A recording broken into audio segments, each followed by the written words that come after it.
সোনামণি গ্রামে পয়লা বৈশাখের আনন্দে সারা গ্রাম যেন মেতে উঠেছে। নতুন বৈশাখকে আবেদন জানানোর জন্য যেন সবাই রং বেরঙের জামা কাপড় পরে আছে। কেউ পরেছে নীল, কেউ লাল, আবার কেউ হলুদ সবুজ, আরও কত রং বেরঙের।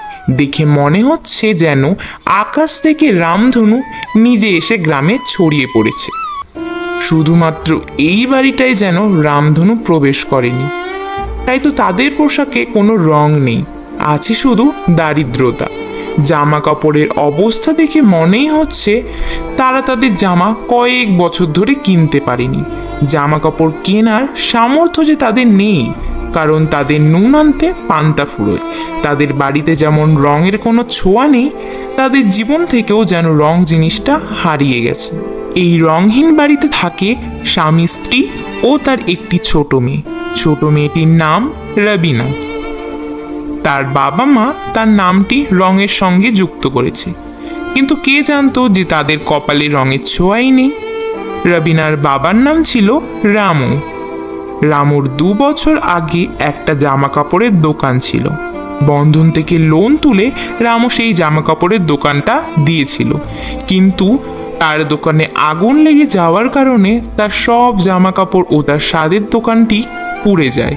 সেই দিন থেকেই রামুর জীবনে রং শব্দটি উধাও হয়ে যায়, আর তাদের বাড়িতেও নেমে আসে দারিদ্রতা। রামুর স্ত্রীর নাম প্রতিমা। আর এদিকে যে পয়লা বৈশাখ চলে এসেছে, তাই রামুর মেয়ে রবিনা এইবার বায়না ধরেছে যে তাকে নতুন জামা কিনে দিতেই হবে। মা, ও মা, এইবার আমাকে একটা নতুন জামা কিনে দাও না। আমার বন্ধুরা কত সুন্দর জামা কাপড় কিনেছে। দেখতেই তো পারছিস মা, নুন ভাত জোগাড় করতেই আমি হিমশিম খাচ্ছি। নতুন জামা কেনার সামর্থ্য যে নেই। এইবার সবাই নতুন জামা কিনেছে। আমার বান্ধবী রানিতা একটা কি সুন্দর ফ্রক কিনেছে। আমি এবার তোমাদের কথা কোনো মতেই শুনতে চাই না। আমাকে এবার পয়লা বৈশাখে নতুন জামা কিনে দিতেই হবে। এই বলেই রবিনা কাঁদতে শুরু করে। সেই সময় রবিনার বাবা রামু ঘরে আসেন। কি হয়েছে রবিনা, তুমি কাঁদছো কেন? রবিনা কোনো কথা না বলে কেঁদেই যাচ্ছে। রামু প্রতিমাকে জিজ্ঞেস করে, কি গো, কি হয়েছে আমাদের মেয়েটার? ও এমন করে কাঁদছে কেন?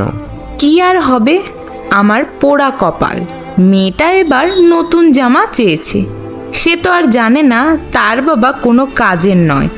সারা বছর তো একটাও কিছু কিনে দিতে পারি না মেয়েটাকে। এই নতুন দিনে মেয়েটাকে একটা টিপের পাতাটিও কিনে দেওয়ার উপায় নেই। ও আচ্ছা, এই ব্যাপার। রবিনা আর কাঁদে না। আমি তোমাকে কথা দিচ্ছি, এইবার তোমাকে আমি একটা নতুন জামা কিনেই দেব। সত্যি বলছো বাবা? এইবার আমিও সবার মতো নতুন জামা পরে ঘুরতে পারবো? কি মজাটাই না হচ্ছে আমার। আমি যাই, আমার সব বান্ধবীদের বলি এইবার আমিও নতুন জামা পরবো।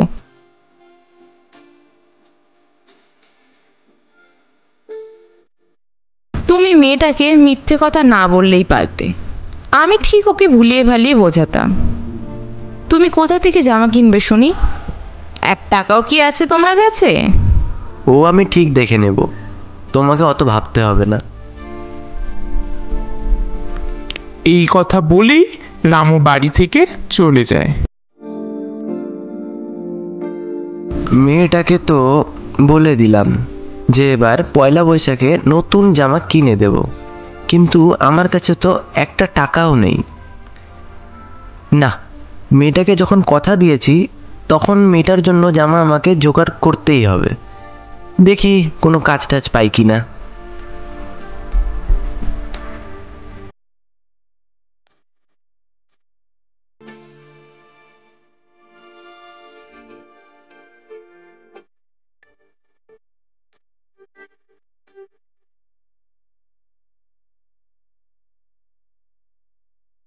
সারা দিন রাত ঘুরে রামু কোনো কাজ না পেয়ে বাড়ি ফিরে আসে।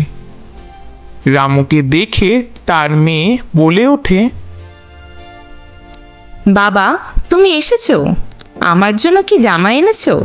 আজ কোনো কাজই পেলাম না। কাল ঠিক কোনো কাজ পেলে জামা এনে দেব। রবিনা হতাশ হয়ে বলে, ঠিক আছে বাবা।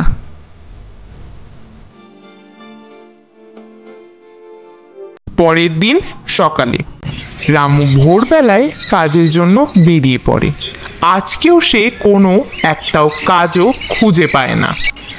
দুপুরে ঠাটা পড়া রোদে থাকতে না পেরে রামু বাড়ি ফেরার জন্য রওনা দেয়।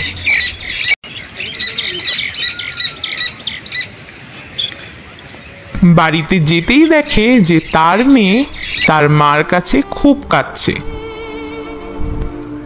মা, বাবা জামা এনেনি এখনো? না মা, এখনো তোমার বাবা আসেনি। তোমার বাবা যখন তোমাকে কথা দিয়েছে ঠিক তোমার জন্য জামা নিয়ে আসবে। কালকেই তো পয়লা বৈশাখ মা। আমার বন্ধু বান্ধবীরা সবার জামা কেনা হয়েছে, শুধু আমিই বাকি। সব সময় ওরা আমাকে খ্যাপায়।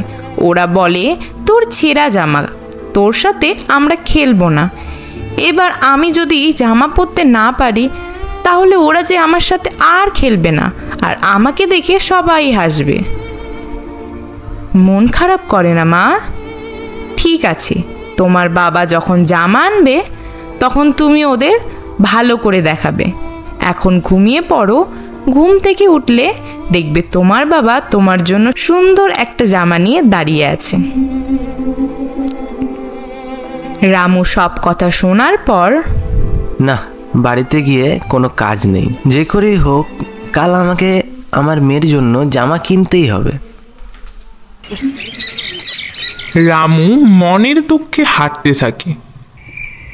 হাঁটতে হাঁটতে কখন যে রামু গভীর জঙ্গলে প্রবেশ করে সে টেরই পায় না। গভীর জঙ্গলে প্রবেশ করে হঠাৎ অন্ধকারে মশার কামড়ে তার জ্ঞান ফেরে। আরে কি ব্যাপার, আমি কোথায়? হায় ভগবান, আমি তো গভীর জঙ্গলে ঢুকে পড়েছি। এবার কি করি? এই অন্ধকারে তো আমি রাস্তাও খুঁজে পাবো না। যাই সামনের দিকে, দেখি কোনো রাস্তা খুঁজে পাই কিনা। হঠাৎ করে প্রচণ্ড বিদ্যুৎ শুরু হয়। আকাশে হাওয়ার সাথে সাথে বৃষ্টিও শুরু হয়। যার ভয় পাচ্ছিলাম সেটাই শুরু হলো। বলে না, যেখানে বাঘের ভয় সেখানেই সন্ধে হয়। এদিকে গভীর বন, ঘুটঘুটে তো অন্ধকার আছেই, সামনে কি আছে তা দেখার জো নেই। আবার তার মধ্যে ঝড় বৃষ্টি, কি মুশকিল। রামু দৌড়ে গিয়ে বড় একটা গাছের নিচে দাঁড়ায়। বৃষ্টির ঝড়ে রামু ভিজে একসার। হঠাৎ রামু চিৎকারের আওয়াজ শুনতে পায়। মরে গেলাম রে, মরে গেলাম, বাঁচা রে, আমাকে বাঁচা, মরে গেলাম রে। ওরে বাবা রে, আমি কি শুনছি? এই জঙ্গলে নাকি ডাইনি বুড়ি থাকে। এটা আবার তার চিৎকার না তো? ও বাবা রে, এই ধরনের আওয়াজ কার মুখ দেখেছে? ঘুম থেকে উঠেছিলাম, বিপদের পর বিপদ রে বাবা। আবার চিৎকারের আওয়াজ শোনা যায়। মরে গেলাম রে, আমার হাড়গুলো মনে হয় আর আস্ত নেই রে, মরে গেলাম। যাই তো দেখি কি হলো। যদি কোনো মানুষ বিপদে পড়ে থাকে তাহলে সাহায্য করতে পারবো। রামু এগিয়ে যায়। গিয়ে দেখে একটা বুড়ি চিৎকার করছে, কারণ তার গায়ের ওপরে একটা গাছের ডাল পড়ে আছে। বুড়িমা, কি হলো তোমার? বুড়িমা, কি হলো তোমার? আর তুমি এই ঝড় বৃষ্টির রাতে এখানে কেন? ওরে আমাকে আগে বাঁচা রে, আর গুলো মনে হয় আর আস্ত নেই রে। হ্যাঁ হ্যাঁ হ্যাঁ, দাঁড়াও দাঁড়াও, আমি ওঠানোর চেষ্টা করছি। রামু অনেক চেষ্টার পর বুড়ির গায়ের থেকে গাছের ডাল সরাতে পারে। বুড়িমা, ঠিক আছো তো? এবার বলো তো, এত রাতে এই গভীর জঙ্গলে তুমি কি করছো? আরে এটাই তো আমার রাস্তা না রে, আমি তো এইখানেই থাকি বাবু। এই জঙ্গলে তোমার বাড়ি? আমি শুনেছি এই জঙ্গলে নাকি ডাইনি বুড়ি থাকে। তাই নাকি? তা তুমি বাপু এই জঙ্গলে কি করছো? সে আর বলো না বুড়িমা, আমার কপালটাই যে খারাপ। 2 বছর আগে আমার একটা দোকান পুড়ে ছাই হয়ে গেছিল, আর তারপর থেকে আমাদের সংসারে অভাব শুরু হয়ে যায়। এইবার আমার মেয়েটা বায়না ধরেছে নতুন জামা কিনবে, তাই কাজের খোঁজ করতে করতে এই জঙ্গলে এসেছি। ও এই ব্যাপার। তা বাপু আমার বাড়িতে চল, আমার কাছে তোর মেয়ের জন্য একটা জামা আছে। হ্যাঁ হ্যাঁ, চলো চলো, তাহলে তো ভালোই হয়। কালই পয়লা বৈশাখ, মেয়েটাকে জামানা দিতে পারলে মেয়েটা খুব কষ্ট পেত। বুড়ি ও রামু দুজনেই বুড়ির বাড়িতে যাওয়ার জন্য রওনা দেয়। বুড়িমা, তোমার ঘরে তো কোনো জামা নেই, কোথা থেকে দিবে তাহলে? আরে এদিকে আয়, এই দেখ জামা। বুড়ি মন্ত্র বলতেই জাদুর জামা গাছ তৈরি হয়। ও মা, এ তো জামা গাছ। এতদিন জানতাম গাছে ফল ধরে, আজ দেখছি গাছে ফলের বদলে আবার জামাও ঝোলে নাকি। বুড়ি এখন তার আসল রূপ বের করে। রামু তা দেখে ভয় পেয়ে যায়। বুড়িমা, তুমি তাহলে ডাইনি? ওরে বাবা রে, এ কার খপ্পরে পড়লাম রে। প্রতিমা গো, আমি মনে হয় আর বাড়ি ফিরতে পারবো না গো, তোমাদের সাথে আর দেখা করতে পারবো না। রবিনা মা, তোর জামাও আর দিতে পারবো না রে। চুপ চুপ, অত চারা এভাবে কাঁদছিস কেন? চুপ কর, কান পালা যে চিড়ে গেল। বুড়িমা, আমাকে যেতে দাও, আমি তো তোমার কোনো ক্ষতি করিনি, বলো। আমার কিছু লাগবে না, তুমি আমাকে মেরো না গো। আরে তোকে মারবো না, তুই আমার প্রাণ বাঁচিয়েছিস, তোকে কেন মারবো? আমি তো গাছের ডালে চেপেই মরে যেতাম, তুই না থাকলে কি যে হতো। সত্যি বলছো? আমাকে মারবে না তো? না রে বাবা, মারবো কেন? তুই অনেক ভালো আছিস, আমি তো তাদের গারমট গাই যারা দুষ্টু পাজি, কিন্তু তুই ভালো মনের মানুষ। বুড়ি রামুকে 3-3টে নতুন জামা দেয়। এই নে একটা ডাল, এটা বাড়িতে পুঁতে রাখবি, ভালো করে যত্ন করবি, দেখবি গাছটাতে জামা ধরবে, তুই তো স্বাদের দোকানটাও খুলতে পারবি। আচ্ছা বুড়িমা, সকাল হয়ে গেল যে। বুড়িমা, আজ তাহলে আমি যাই, আমার মেয়েটা হয়তো আমার জন্য অপেক্ষা করে বসে আছে। হ্যাঁ, সাবধানে যাস বাপু। রামু তার বাড়ি ফেরার জন্য রওনা দেয়। বলো। এদিকে এখনো রামু বাড়ি না ফেরায় রামুর বউ চিন্তা করতে শুরু করে। লোকটা যে কি করছে কে জানে। কালকে গিয়েছিল, এক রাত কেটে সকাল হয়ে গেল, এখনো দেখো বাড়ি ফেরার নাম গন্ধ নেই। এদিকে মেয়েটা যে আমার মন খারাপ করে ঘরে বসে আছে। এই বলতে না বলতেই রামু প্রতিমাকে ডাক দেয়। রবিনা, ও রবিনা মা, দেখো মা কি এনেছি। আয় মা, কই গেলি?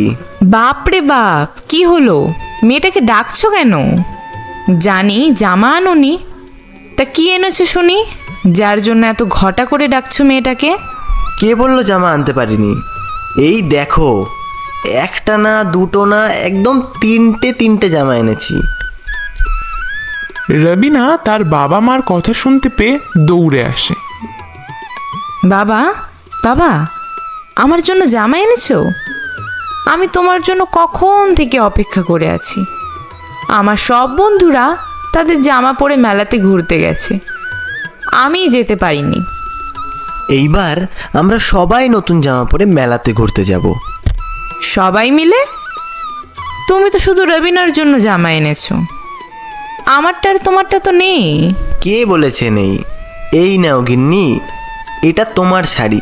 ও মা গো, এত সুন্দর দেখতে গো!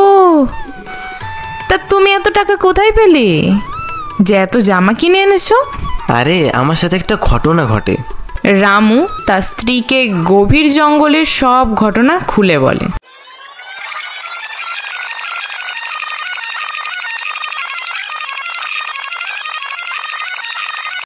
ওমা, তাই নাকি?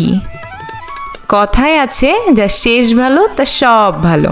মা, বাবা, মেলা যে শেষ হয়ে যাবে, আমরা কখন ঘুরতে যাব? হ্যাঁ যাবো তো, চলো তাড়াতাড়ি ঝটপট রেডি হয়ে নাও।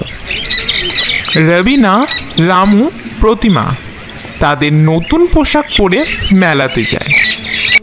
এখন তাদের দেখে মনে হচ্ছে রামধনু যেন তাদের গায়েও ছুঁয়ে গেছে। সবার পোশাকের থেকে আজ যেন তাদেরকে পয়লা বৈশাখের নতুন রূপে দেখা যাচ্ছে। সবাই তাই তাদের দিকেই তাকিয়ে আছে। কিরে রামু, এত দামি পোশাক কই পেলি? লটারি ফটারি লাগলো নাকি রে? হ্যাঁ গো দাদা, সেটাই বলতে পারো। ভাগ্যের লটারি, ভাগ্যের লিখন। কার কপাল কখন বদলে যাবে কেউ কি বলতে পারে? ও বাবা, আমি আইসক্রিম খাবো, চলো না ওখানে। চলো চলো, কিনে দিচ্ছি। গিন্নি, আজ মেয়েটাকে এত খুশি দেখতে পেয়ে যে কি আনন্দ হচ্ছে না, কি বলবো তোমায়। জামা কাপড় দোকানটা বন্ধ হওয়ার পর মেয়েটার কোনো শখ আহ্লাদ পূরণ করতে পারিনি। পুরনো কথা মনে করে আর কষ্ট পেও না। এবার থেকে যা হবে দেখো সব ভালোই হবে। সব দিন যেমন এক হয় না, তেমনি সব সময় দুঃখও থাকে না। একদিন সেই দুঃখকে ভেদ করে সুখ ঠিক পৌঁছবে। আর মনে রাখবে, সৎ উপায়ে কাজ করলে কোনোদিনও খারাপ হবে না। এরপর থেকে রামু ডাইনি বুড়ির গাছটা খুব যত্ন করে বড় করে তোলে। কয়েকদিন যেতে না যেতেই রামুর গাছ অনেক বড় হয়ে ওঠে। একদিন সকালে রামু ঘুম থেকে উঠে দেখে গাছে জামা ঝুলছে রং বেরঙের। কি সুন্দর জামা! গিন্নি ও গিন্নি, দেখে যাও গো, একবার দেখে যাও। বাপরে বাপ, এত চিৎকার করছো কেন সকাল সকাল? ও মা, কি সুন্দর! গাছে সত্যি ফলের বদলে জামা। চক্ষু যে আমার সার্থক হয়ে গেল গো। বুড়িমা বলেছিল বুঝলে, এই গাছে জামা আসবে, সেটা বিক্রি করে আমি আমার স্বাদের দোকানটা আবার খুলতে পারবো। বুঝলে, আমাদের আর জামার কষ্ট কোনো দিনই থাকবে না। আমরাও সবার মতো নতুন নতুন জামা পরতে পারবো। এরপর রামু সেই ডাইনি বুড়ির জাদুর জামা গাছের মাধ্যমে তার দোকানটা আবার চালু করে। রামুর দোকানের জামাগুলো যেন চোখ ধাঁধানো। একবার তার দোকানের জামার দিকে তাকালে যেন না কিনে ফেরার উপায় নেই, এতটা সুন্দর। রামু তার পরিবারের সেই রংহীন বাড়িটাও আজ যেন সবার থেকে নতুন রং বদলেছে। এই বছর রামুর জীবনে সেই হারিয়ে যাওয়া রং ফিরে এসেছে। পয়লা বৈশাখের নতুন দিন তার পরিবারের নতুন জীবন রাঙিয়ে দিয়ে গিয়েছে। তাহলে বলো তো বন্ধুরা, রামু ডাইনি বুড়িকে কিভাবে বাঁচালো? তোমরা যদি জেনে থাকো তাহলে কমেন্টে জানিও। আর এরকম নতুন নতুন ভিডিও দেখতে হলে আমাদের সস্তা টুনস চ্যানেলটিকে এক্ষুনি সাবস্ক্রাইব করে নাও। আর পাশে থাকা বেল আইকনটিও প্রেস করতে ভুলো না কিন্তু, যাতে করে তোমার কাছে আমাদের ভিডিওর নোটিফিকেশনটি সবার প্রথমে পৌঁছয়।